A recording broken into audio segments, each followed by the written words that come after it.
Hello, hello, hello. Welcome back to another Unmatched video. Today I am going to be doing the first of hopefully many strategy guides. And the character for today is Bigfoot. So, let's get right into it. So, first thing is Bigfoot's character card. He is a move 3 melee fighter with a sidekick. He's got 16 health. His sidekick is the jackalope, who has 6 health and is also melee. So his stats aren't terrible. He's move 3, which is always nice. He's melee, which isn't as good as range, but it's still fine. And he has a sidekick, so he can still cover quite a bit of ground, and he's move 3. And his ability is at the end of your turn, if there are no opposing fighters in Bigfoot zone, you may draw a card. So the first important thing is for this ability is it's optional, so you don't have to draw a card like T-Rex, but you can't do it every turn. You have to be in a zone with no opposing fighters. So if an opponent keeps staying beside Bigfoot, you're not going to be able to use your ability. Alright, so Bigfoot's first card is Larger Than Life. It is a Bigfoot only 6 value attack card. You have 3 copies of it, and it's a 3 boost. So obviously a 6 value attack, really good, really strong, solid card. This is your biggest attack in your deck, so this is where a lot of your damage comes from. And yeah, it's just a printed 6. Alright, so the next card we have is Savagery. It's a 4 value attack, Bigfoot only, 3 boost value, 3 copies. And its effects are after combat. If you won combat, deal damage to each fighter adjacent to Bigfoot. So this card, Bigfoot is going to struggle against lots of 1 health sidekicks because he doesn't have a lot of ways to deal with them, but this is your main way of dealing with 1 health sidekicks. So it's a 4, it's a decent attack, and if you won combat, does damage to each fighter adjacent. Now, you gotta be careful because this is each fighter, not each opposing fighter. So if Jackalope's adjacent to Bigfoot, when this effect goes off, he will take damage as well. But for the most part, you just won't use this if Jackalope's right beside.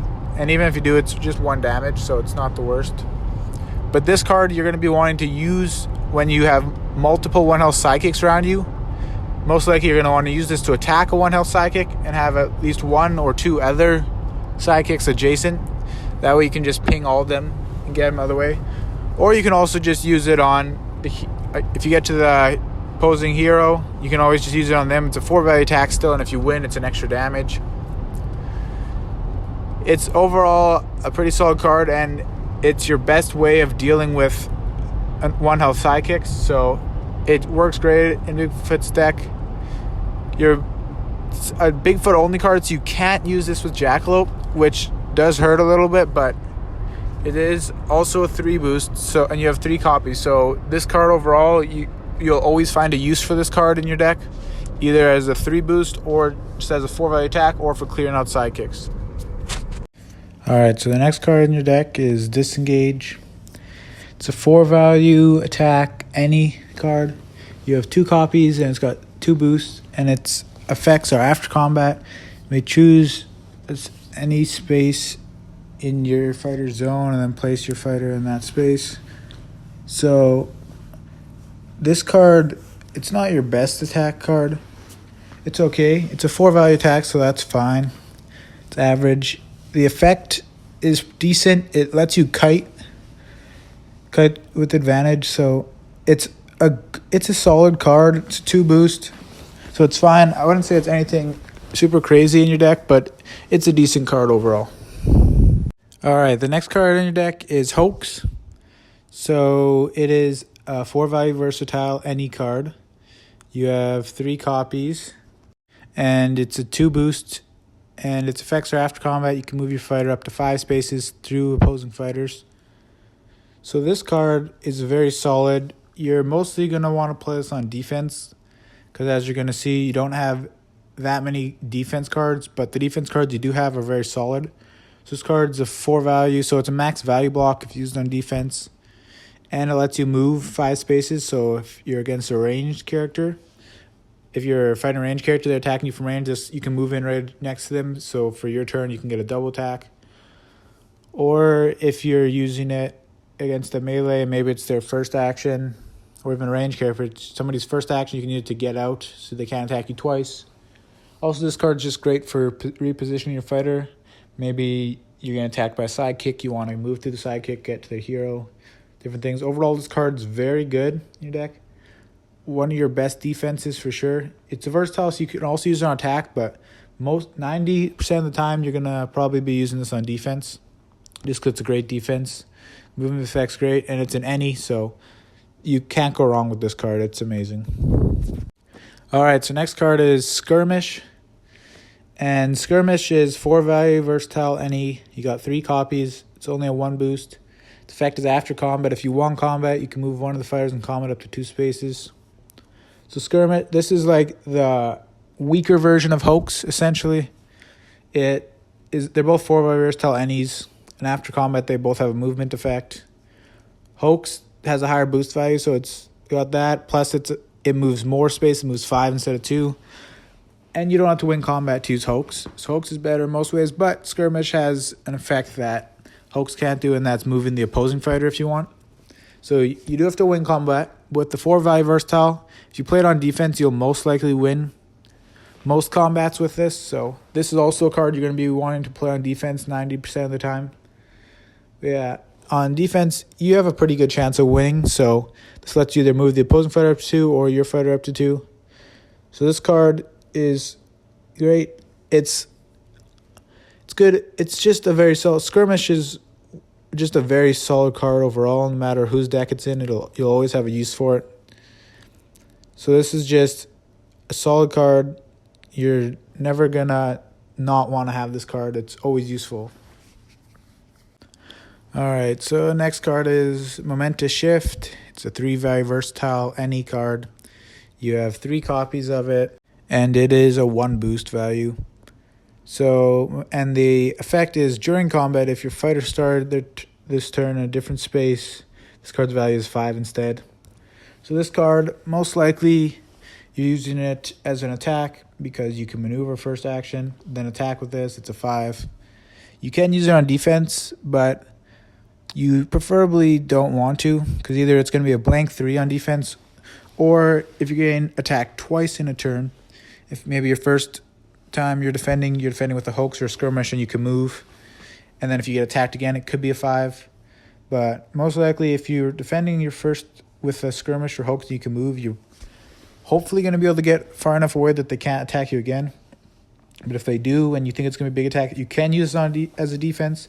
But this card is almost always better as an attack. You most likely don't always attack. This is also an any card, so Jackalope can play it, which works well with either of your scheme cards, either the Bigfoot scheme or the Jackalope scheme. Lets you move in first and then play this to be a 5. So yeah, this card most time is going to be a 5 value attack, as long as you move first. And it can be feinted, but with having larger than life, it's always scary for your opponent to play a feint against Bigfoot. So as long as you don't play all your larger than life, they always have that threat of larger than life to be played, so they have to be careful with their feints. But overall, Momentous Shift is just always a good card. All right, so the next card is Feint. So Feint's a very common card, probably the most used card in any deck, or the card that appears in the most decks. And it is pretty simple. It's 2 value versatile. Cancel all effects on your opponent's card, immediately affect. And you have 3 copies of it. It has a 2 boost value. And the thing about Bigfoot's feints is, since right away we're going to look at one of his defense cards that's very similar. So because of this, you have a lot of cancel effects in your deck. So it doesn't feel that bad with Bigfoot throwing them out on offense, just because you have so many cancels in your deck that it works fine to throw them out on offense. Or you can keep them all as defense and just have a ton of defensive cancels, which against certain characters like Robin Hood, it can really, really hurt them.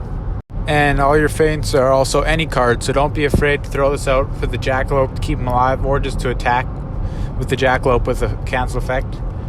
Alright, so next card is Regroup. So it's a 1 value versatile any card that says after combat, draw a card. If you want combat, draw 2 cards instead. You have 3 copies and it's a 2 boost. So Regroup is just a 1 value versatile, so you're almost never going to want to play this on defense unless you have to, or unless you really need cards.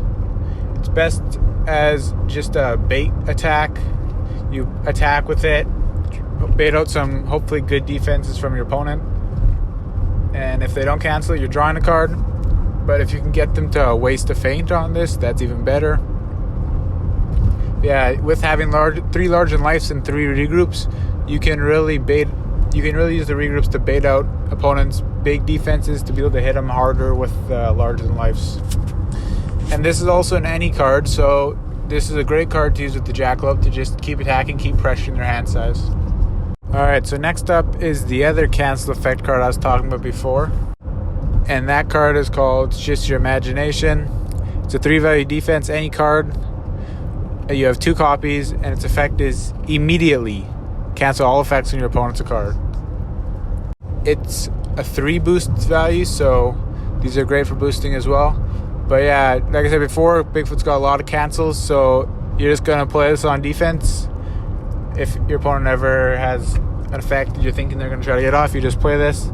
But you also don't have to be afraid to spend them because you have 5 cancels in your deck that you can throw out cancels quite often without having it for sure that it's going to be your opponent's best card. You can just throw it out hoping to get an effect, and even if it's not the effect you want to cancel, you're still going to stop them from doing so many things just for the fact that you have 5 cancels. Just hurts so many different fighters. Alright, next card is Jackalope Horns. It's a scheme, Jackalope only. The only card that can only exclusively be used by the Jackalope. And it's a scheme, and you have 3 copies, and its effect is move the Jackalope up to 5 spaces. You can move the Jackalope through opposing fighters, and then deal 2 damage to 1 fighter adjacent to the Jackalope. Now, this card right here is the reason that Jackalope is so good. One of the reasons Jackalope's so good. So with just these schemes alone, that's 6 auto damage to a fighter. So for certain fighters like Robin Hood or Shakespeare, that's almost half their health with just your Jackalope schemes. For some fighters like Titania, that could be half their health, not including the healing. That'd be half her health already. So this is enough damage. And fighters like Luke Cage, this is half their health. Basically for so many different characters, low health characters, that all you have to do is do a little bit more damage with Bigfoot's attacks and you finish off the game. So these schemes are insane. This is why it is essential to keep Jackalope alive as long as possible. And your whole entire deck kind of allows you to do that, allows you to keep the Jackalope alive. As you could probably tell, there's been a lot of any cards, a lot of any versatiles. And you're going to be able to play so many cards on defense for the Jackalope to just keep him alive until you can get all these schemes. Once you've played all 3 of these schemes, the Jackalope is fine with that and you don't care as much. He's still good as a sidekick, but once all 3 of these schemes are out, then the Jackalope is no longer as valuable, and your opponent most of the time will probably stop going for the Jackalope after these schemes have all been played out. So this card is so important for the Jackalope, and this is the reason why you want to keep the Jackalope alive. Alright, so the next card is Crash Through the Trees. It's a Bigfoot only scheme card. You have 2 copies. It's 3 boost value, and its effect is you may move Bigfoot up to 5 spaces. You can move Bigfoot through opposing fighters. So this scheme, the main 2 uses you have for it is 1, use it for moving through opposing fighters to get to someone you want to. Like maybe if someone has a bunch of sidekicks you want to try to get through, use this, get to their hero, attack them. It's 1 use. And then you also can use it as a pass because you don't get any actions, don't draw any cards. It just works as a pass in case you're in the end game and your opponent's close to fatigue and so are you. Maybe you want to use it as pass. But playing this card by itself with no opponents blocking your way or no sidekicks blocking your way, or if you're not using it as a pass, it's not that useful because you don't draw a card for it. So if you want to move and draw a card, then if I were you, I'd just boost with the card. It's got a 3 boost value, so that lets you be able to move 6 instead of 5, and you draw a card, and it lets you move both your fighters 6 instead of just 1. So yeah, overall this card is, you're most of the time just going to be using it to get through sidekicks, and if there's no sidekicks, either boost with it or use it as a pass. Alright, so now that we've gone through all of Bigfoot's cards, it's time to talk about his play style and how you can play him, different ways to play him. So Bigfoot has a few different ways he can play. The first way, which is my personal favorite way, is the puppeteer way. That's the name I've heard it being called. Essentially, Bigfoot's going to be sitting in the far corner of a map somewhere in a zone all by himself, which you're pretty much just going to use Bigfoot as a draw engine.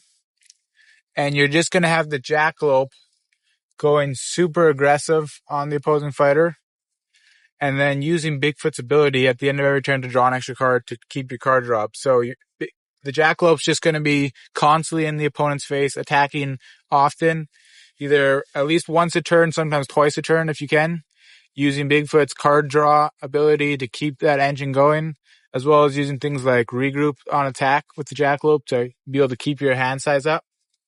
That's my personal favorite way to play Bigfoot.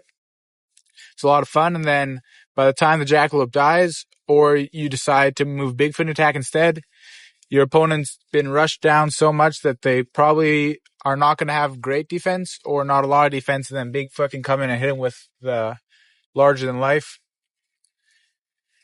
Another way you can play Bigfoot is you can play him more of just a value game. So you just go on a Bigfoot jackalope and you just attack. You've got most likely bigger values than your opponent on defense and offense. So you just win by playing a straight up game of moving, attacking, and that's pretty much it. You also, as Bigfoot, you can always choose to not use your ability. It's always optional. So you can also play a decent fatigue game with having no cards rather than your regroups. And with the regroups, you can always boost to them or only use 1 or 2 of them. And even with that, you're most likely going to have less card draw than most other fighters, even with using your regroups.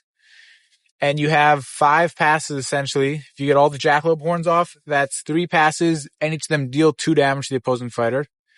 So that's 6 damage to the opposing fighter and 3 passes for you, which helps a lot on fatigue. And then you also have 2 crash through the trees, which are just 2 more passes. So you can play a decent fatigue game. I don't think this is what Bigfoot usually wants to go for, but it is always an option if you choose not to use your ability. But most of the time, I think you're going to be wanting to use your ability to draw cards as Bigfoot because that's his main mechanic that stands out with him, is always having that option for card draw. All right, now let's talk about when you're going to want to use these different play styles for Bigfoot. So first, the super aggressive play style, the puppeteer play style. That play style works very well against usually solo fighters with low or average card draw, or fighters with 1 sidekick usually. If a fighter has a bunch of 1 health sidekicks, like someone like Medusa, Aridin, Robin Hood, it's usually going to be a lot tougher to do this playstyle because they can use their sidekicks to body block for the hero. So all your aggression's not actually affecting the hero. He's not having to play defenses often to protect their hero because they're just letting their 1 health sidekicks die instead. So that when they have a bunch of 1 health sidekicks, you want to usually deal with those first, usually with savagery, with using Bigfoot in the front, getting savagery out, killing some sidekicks, then you can play aggressive, or you just play a value game if they have sidekicks. And if they also have a lot of card draw, the super aggressive playstyle might not work as well. Like someone like Black Panther might be able to just outdraw you. So that might not be the best time to use that either. That might be when you want to play more value game. And as for the fatigue game plan, I would say that game plan is you use against very few fighters. Most of the time, you're going to be wanting to do something between aggressive playstyle or value playstyle. But it does have its times to be used. If someone else is playing very aggressive, you can maybe play a fatigue game if they're drawing a bunch of cards. But usually if they're playing aggressive, you're going to want to draw cards to keep up with their hand size. So that's what usually you want to play, maybe a bit of a mix between an aggressive and value game where you keep using your ability every once in a while. Not every single turn maybe, but using it just to be able to draw enough, keep the same hand size as the opponent, and then just hit him back because you have better values. All right. Now that we've finished with his playstyles, let's talk about some maps. Some maps that Bigfoot likes and some maps that he doesn't like. All right. So first thing, Bigfoot's ability. If you're in a zone by yourself, you got to draw an extra card at the end of your turn. So any kind of map with sharp zone cutoffs can be very helpful for Bigfoot. Then you draw if an opponent chases you down, you might be able to sit at the edge of a zone and be able to draw cards. And the thing about Bigfoot is, depending on the matchup, the maps are obviously going to change, but if an opponent has lots of one health sidekicks, annoying to deal with, Bigfoot can struggle to deal with them sometimes, you're going to want a more open map. So, for example, something like Sun Wukong, Robin Hood, stuff like that, you're going to want a more open map that you can get around those easier. But against some other fighters, maybe a solo fighter, you might want a tighter map with corridors so that you can protect the jackalope if you need to. Most of the time, the jackalope won't need protecting, but every once in a while, you might want to keep him alive against certain characters. So maps with corridors can be good depending on your matchup. I would say more often than not, though, Bigfoot likes more open maps with lots of zone cutoffs for your ability to be active. But in certain matchups, you might want a tighter map. So I'm going to put up on screen what I consider to be some of his better maps and some of his worst maps. And I also went onto the Discord server and asked people there what they thought were Bigfoot's best maps and worst maps. So the maps that I would consider to be Bigfoot's best maps are Baskerville Manor and Sanctum Sanctorum. So Baskerville Manor, with the passages, it's potentially a move 3 center, which isn't 100% accurate because people can block off passages and then it's no longer move 3 center. But it also, it has pretty good zone cutoffs for Bigfoot's ability. And with the secret passages, the main thing a lot of heroes struggle with is getting to fighters if they're blocking off a passage. With Crash Through the Trees, your Bigfoot scheme and Jackalope scheme, both those cards let you move through opposing fighters, as well as you have other cards like Hoax and stuff like that let you move through opposing fighters when you move. So those kind of effects will help you be able to get around this board very well. And since you're very mobile, the zone cutoffs are good for this board. This board works really well for Bigfoot. And Sanctum Sanctorum is a move 3 center. It's a very, very tight map. So every turn you're pretty much just going to be able to attack. So this map, even though it favors range characters more slightly just because of how the zone layouts are, and it's not the best for your ability to zone layouts, but this map, you can be very aggressive with Bigfoot on this map because you're always going to be able to attack. So if you're playing more of the puppeteer playstyle with the jackalope being super aggressive and Bigfoot sitting back, this map can be very good for that. Now, as for his worst map, what I think is one of his worst is obviously Yukon, which is just bad for pretty much every melee character. It's not fun. The Yukon loop you can get stuck on. If your opponent's hiding in there, they can just run away from you. And since Bigfoot's melee, you have to approach him through the Bigfoot loop. Yeah, it's just not fun. So as for the Discord server, people in the Discord, the main map that people were agreeing on would be Baskerville Manor as well, for the same reasons that I was just said before when I was talking about Baskerville Manor, as well as Point Pleasant. So Point Pleasant is almost a move 3 center. There's just the one space in the bottom right corner that's not move 3, I believe.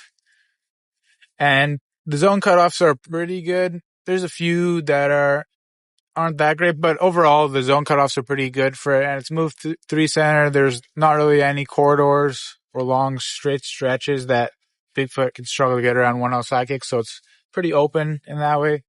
So yeah, overall, those are his better maps. And then for what the Discord said, what most people there were saying for his worst map was Marmorio and Care Morhan. I don't know if I said how to say this map. Probably it's one of the new ones from the Witcher set, anyways. So both these maps have really big zones, not a lot of sharp zone cutoffs that Bigfoot likes, as well as the Witcher map, Kaer Morhen, has one-way passages as well, which isn't great for Bigfoot's movement. And yeah, just overall, the big zones hurt a lot for Bigfoot, especially when versing range fighters. But overall, Bigfoot does good on most maps. He's quite versatile on different maps because he has a lot of movement effects. But yeah, the ones he struggles with are usually the ones with big zones, not a lot of sharp zone cutoffs. But overall, he mostly prefers maps that are worse for the opponent more than which maps are good for Bigfoot. So, for example, if you're versing someone really bad fatigue game, someone who draws a lot of cards, maybe you want to play a map like Yukon and be able to keep Jackalope protected behind Bigfoot or something in the loop. And I don't know if that's the best example because Yukon just in general isn't that great, but someone like Sun Wukong, you're not going to want to play Yukon because that's just pretty much a death sentence for Bigfoot. But if it's a ranged fighter, you obviously just want to pick a map that's better for a melee, like something that has sharp zone cutoffs and smaller. And if they don't have a lot of card draw, you might want to do something a little bit tighter, like Sanctum Sanctorum, where you can play very aggressive. If they do have a lot of card draw, maybe you want to pick more open maps. You can stay farther away. You can run away.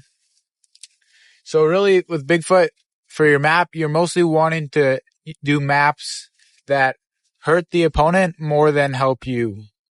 But this is just a kind of general overview of which maps he kind of prefers and which ones he doesn't like, but it can change depending on the matchup.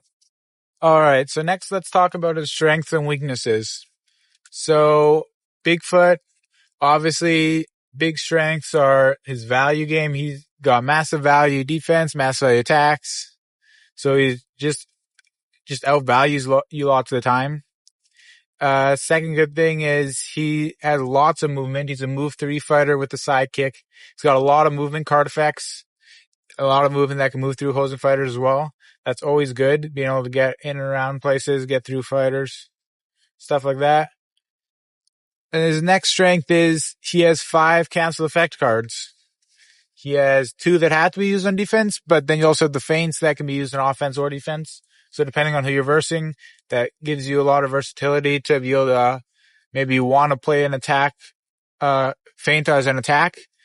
Some fighters, if they only have 3 feints or 2 feints, you can't afford doing that because you might need to save them for defense. But with Bigfoot having 5, you can afford to throw them on offense if you want and still have extra for defense, or just play them all on defense and just cancel everything your opponent throws. So that's a huge strength of his. Bigfoot's also quite tanky. It's another benefit. One of his strengths, he's got 16 starting health, which is pretty good. And then he's got lots of 4 value defenses and then a lot of cancel effects to take away ping damage and stuff like that. So it's quite tanky. Same with the Jackalope. Another strength is the Jackalope is such a good sidekick. The 3 schemes at 6 auto damage if you get him off. And you have so many any cards in this deck. Any card that Bigfoot can play on defense, Jackalope can use. So that makes Jackalope very tanky, which allows you to be able to get those schemes off by keeping them alive. And there's only very few attack cards. I believe there's 2 attack cards that Bigfoot can use only. Other than that, everything else is Jackalope. It can be a Jackalope card or any card other than his Bigfoot scheme, obviously, also. But other than those few cards, Jackalope can play everything, which makes him such a versatile sidekick and also a very tanky sidekick. All right, now let's go over Bigfoot's weaknesses. So he is melee. I wouldn't say melee is necessarily a weakness. Range is obviously better, but usually ranged fighters, their attacks and defenses aren't quite as high. So Bigfoot being melee is fine. He's move 3 still, so he's fine for that. Another one big weakness of his is he has some really good defenses, but he doesn't have a lot of really good defenses. Like, he's got quite a few 4s, but once those run out, your defense package after that isn't that great. So, limited amount of very solid defenses, which compared to some other fighters, it might seem like he has a lot, but still, that's a weakness to keep in mind. It's not his biggest weakness, but probably his biggest weakness, though, next is he struggles with sidekicks. Not necessarily sidekicks, mostly one health sidekicks. Struggles with being blocked off. He is melee. He's mostly just big attack. Brute force is what Bigfoot does, so he can struggle against someone like Sun Wukong, who's got all the sidekicks he can place out. Any kind of character with lots of sidekicks to block him from getting through, he can struggle with that. Also, when you look at Bigfoot's deck, outside of his ability, he really has pretty much no card draw. He has his only card draw from cards effects he has is his regroups. So he has 3 regroups, which can draw your cards, but regroup's not the best card to play on defense. So you're not very often going to be having card draw on defense. So either you're going to use a regroup to attack and get some card draw off top, but even then you still only have 3 regroups. So outside of your ability, you can struggle with card draw, which can be a good thing and a bad thing. It can be good because against certain fighters, you might play better than them at fatigue, but most of the time it's not great because people can rush you down then. So another one of his big weaknesses is you have to be able to know how to use your ability and make sure you can get it off when you need it. Because if the opponent knows how to work around your ability and can make sure they always stay in your zone so you're not getting that extra card draw, you can struggle and be rushed down by some characters. Which, as a result, also means that you're also going to struggle with discards. So if your opponent ever makes you have to discard cards, you can struggle, unless you're getting your ability off consistently, you can struggle with keeping up hand size. Also, pretty much all the cards in Bigfoot's deck are very useful, other than regroup can sometimes not be great, but even then it still draws cards, so it's still useful in your deck. But you have so many good cards in your deck that you don't want to be discarding cards. You have no garbage cards you're just willing to throw out. So discards, especially random discards, can hurt Bigfoot a lot. Alright, so that was all of Bigfoot's strengths and weaknesses. So now let's talk about difficulty, how difficult it is to play Bigfoot. So for Bigfoot, I'm going to give him a 2 stars out of 5 for difficulty. So Bigfoot's cards and card effects are very straightforward, very simple. He likes to hit you big and has some big defense. He's a very simple character to play. His big thing that makes him more difficult than some other characters would be his ability. Knowing when to use his ability and how to use his ability can change a whole game. The thing that separates a good Bigfoot player from a great Bigfoot player would be knowing how to use his ability and when to use his ability. Also, another thing about Bigfoot that can make him a bit difficult is he's very versatile. He can play very aggressive with Jackalope and using Bigfoot to draw cards with your ability. He can also play more of a value game, hitting hard. And he can also play a fatigue game against certain fighters. Another thing that can really change the game is knowing when to switch how you're playing. Maybe against certain fighters, you don't want to play as aggressive as maybe you're used to. So knowing when to switch as Bigfoot from being an aggressive fighter to a fatigue fighter, or from a fatigue fighter to playing a value game, it really depends a lot on who you're versing, and knowing when to switch as Bigfoot can help a lot and makes a big difference. So because of those reasons, that is why he's a 2-star difficulty. Alright, next let's talk about Bigfoot's matchups. His good matchups, bad matchups, and his even matchups. Alright, so first let's talk about his bad matchups. So Bigfoot struggles a lot against 1 health sidekicks. If there's lots of them, he can struggle to get through to get to the hero to do his big damage off to him. His only real way to deal with them is either by running through them with your limited schemes, or by using savagery and hopefully killing a few in one shot. But other than that, he has no real good way to deal with 1 health sidekicks, so that's one of his big weaknesses. So some of his bad matchups have characters like that, like for example, Elektra. Obviously, Elektra, one of the best fighters in the game. He's going to struggle a lot against Elektra. She just runs away most of the time, uses her hand ninjas as body blocks. As well as Sun Wukong. Sun Wukong does a very similar thing. He just runs away, keeps popping clones out, Bigfoot struggles very hard to get to Sun Wukong. And when you do manage to get to Sun Wukong once or twice, then he just uses Bewilderment or Golden Chainmail, blocks all the damage, and then restarts and does the whole thing over again. So it can be very tough to do any damage to Sun Wukong with Bigfoot. As well as a few other bad matchups there's Medusa. Again, the one health sidekicks block you. She's also ranged. She can keep sniping you from over top of her one health sidekicks. And she also has a lot of discards, which can hurt Bigfoot quite a bit. And then there's the obvious Sherlock is obviously pretty much the best fighter in the game.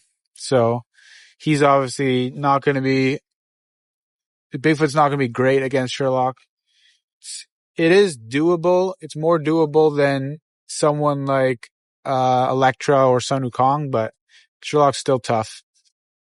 Also, Robert Muldoon or InGen, they can counter Bigfoot pretty hard. They got 3 1-health sidekicks that you can bring back multiple times. You have traps, which stop Bigfoot's movement effects, which he has on a lot of his cards. You have range, so you can just shoot over the sidekicks. You have a lot going for you as Muldoon versus Bigfoot. And Bigfoot really can just struggle into him. And there's also one of the newer fighters, Aridin. So Aridin has lots of 1-health sidekicks, just like most of the other characters in Bigfoot's bad matchups. And once they do die, so if Bigfoot does finally kill him, Aridin will just get stronger. So that's also a really rough matchup for Bigfoot. You can struggle to get damage off to Aridin, as well as Aridin has an ongoing scheme that can stop the Jackalope schemes. So it can be tough to find the damage to close out that game. All right, now let's talk about some of Bigfoot's good matchups. So the first one, obvious one, it's his inbox matchup, which is Robin Hood. So Robin Hood has 4 outlaws, which seems like it'd be good against Bigfoot because Bigfoot can struggle against lots of multi-sidekicks.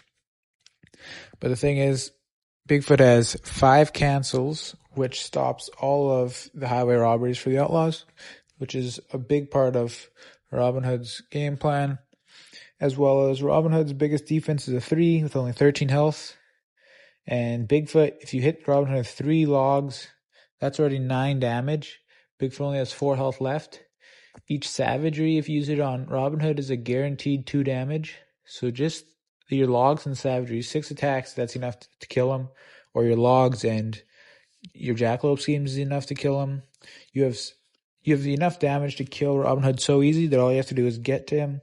And killing off the outlaws isn't that much of a problem with savagery. And even if you can't use the Jackalope to help out, using his schemes if you need to kill outlaws, or just using them to get through the outlaws to Robin Hood. Also, Bigfoot's got a lot of movement effects, so you can always just move around or move through the outlaws to get to Robin Hood. So overall, one of Bigfoot's best matchups against Robin Hood. Bigfoot's next good matchup is into Houdini. So Houdini obviously has a lot of effects. You want to be boosting your attacks. And with Bigfoot having 5 cancels, it really hurts Houdini not letting him be able to get his effects off, as well as having lots of movement. If you can't cancel his effects, you can use your movement to get away from him if he's trying to do an extra attack for my next trick. Or you can just use the movement to get over around the map wherever you want. Again, Houdini's got low health, only 14. Bigfoot's got a lot of damage. Houdini has only a few good defenses. Then once he uses those up, he's got a lot of weak defenses, which Bigfoot can just push right through with all of his big attacks. Alright, Bigfoot's next good matchup is Daredevil. So against Daredevil, first of all, you have 5 cancels still, obviously, so you can stop his Devil's Hell Kitchen from going off quite a bit, which forces Daredevil to use his breathers on Devil's Hell's Kitchen if he wants to keep recursion going, or if he's already used those or doesn't have those yet, he really suffers with not being able to shuffle back in. As well as Daredevil has no card draw, so you can play very aggressive with Bigfoot, playing with Jackalope attacking Daredevil and Bigfoot sitting back for card draw, and Daredevil can't really do much about it. And overall, Daredevil has biggest defense is a 3. He does have healing, but Bigfoot's attacks will push over, and the random discards Daredevil doesn't really want, especially if he accidentally gets a Devil Hell's Kitchen or a breather. That really hurts his fatigue game, which he needs against Bigfoot. Alright, so that's all of Bigfoot's matchups. Good, bad matchups, bad matchups. It's not all of his good and bad matchups. I just thought I'd highlight a few key ones from each. And, alright, so that is Bigfoot in a nutshell. So, let's go over again some of his strengths, weaknesses. So, strengths, big attacks, lots of movement, lots of cancels, good sidekick, can change up his playstyle a lot. His weaknesses is can struggle against one health sidekicks and can be pretty linear. Kind of just wants to hit you with big attacks. Not a lot of differences from that. And his game plan is switches depending on who you're versing, which is the cool part about Bigfoot. He can adapt very well. So his game plan can switch depending on who you're versing. You can play very aggressive against characters that don't want to be aggressive. You can play a value game against other characters that you just know you can beat with your values, or you can play a fatigue game depending on what the other character wants. You can switch your game plan up to counter them, which is really cool part of Bigfoot, letting you adapt. His bad matchups are all into characters usually that have multiple sidekicks, and it's hard for Bigfoot to get through to them. Good matchups are usually against characters with good effects and low health, letting him be able to cancel their effects with all of his cancels and just being able to hit big over their low health. Yeah, so this has been a Bigfoot strategy guide. Hope you enjoyed it. If you did enjoy it, please consider subscribing.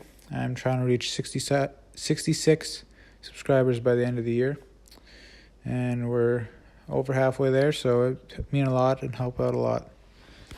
Anyways, until next time, thanks for watching, and see you later.